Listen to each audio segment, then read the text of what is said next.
সোনামণি, কিছু খাবার অর্ডার করি? ঠিক আছে, তাহলে তুই বস, আমি কিছু খাবার কিনে নিয়ে আসি।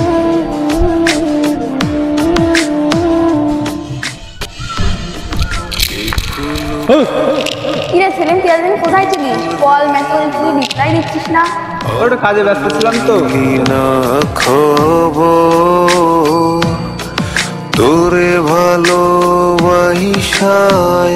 আমি হইয়াছি নিথর। কি আবার শুনলাম নাকি অ্যাক্সিডেন্ট করেছে, সোনামণির মন খারাপ। সেলিম কি মারা গেছে? আমার লইলি না খবর। হ্যালো, কি ব্যাপার আজকে একা একা এখানে বসে কি করছো? আমার না যখন তো এখন সেলিম তুমি কলও করছে না, মেসেজও করছে না, রিপ্লাইও দিচ্ছে না। ঠিক আছে, তুমি কেঁদো না, আমি তোমার জন্য কিছু নিয়ে আসি। এত পাষাণ হইলি কেমন? সোনামণি, সেলিম কি হয়েছে তোমার?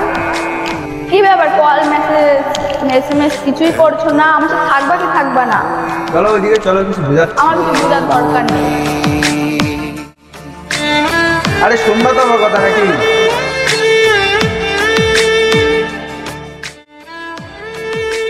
যেদিন আমাদের বিয়ে করেছে সেদিন অ্যাক্সিডেন্ট হয়ে গেল। চলো আজ আমরা বিয়ে করে নিই।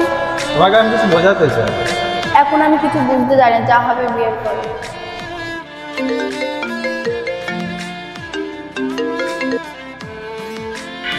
হ্যালো হাকিম, তুমি কোথায় আছো? আজকে তোমাদের বিয়ে হওয়ার কথা ছিল তো, সেলিম আমার ফোন তুলছে না।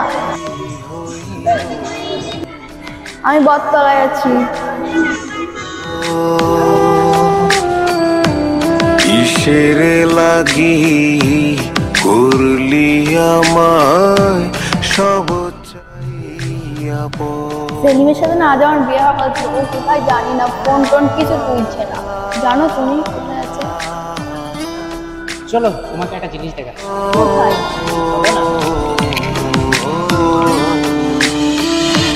দুঃখ আমার সাথী হই। কি এখানে আমাকে নিয়ে আসলে? যাও নিজেই দেখো ভেতরে গিয়ে। কিসের লাগি করলি আমায় সব চাইয়া আর কত কাল থাকবি আমারে সারি? কি করে হলো এটা? তুমি যেদিন তো অ্যাক্সিডেন্ট করো সেদিন তো তোমাকে বাঁচাতে গিয়েও নিজে মারা গেল।